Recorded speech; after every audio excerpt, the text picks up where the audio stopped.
সূরা হিজর থেকে যে আয়াতগুলো পড়লাম, আমরা শেষ নাম্বার আয়াতের ব্যাখ্যাটা কিছু সময় করতে চাচ্ছি। থাকবেন তো নাকি? হিজর মানে পাথর। হিজর মানে কি?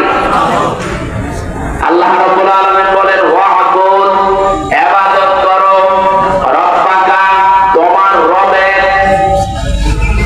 কতদিন পর্যন্ত করবা? হাত্তা, যতক্ষণ পর্যন্ত ইয়াতিয়াকাল ইয়াকিন, তোমার কাছে মরণ না আসে। এই আয়াত থেকে আমি কয়েকটা প্রশ্ন বের করি। আল্লাহর ইবাদত করা লাগবে যেহেতু মরণ পর্যন্ত, বলেন তো বাংলাদেশে সব জায়গা ইবাদত করার মতো পরিবেশ আছে? বলেন বলেন।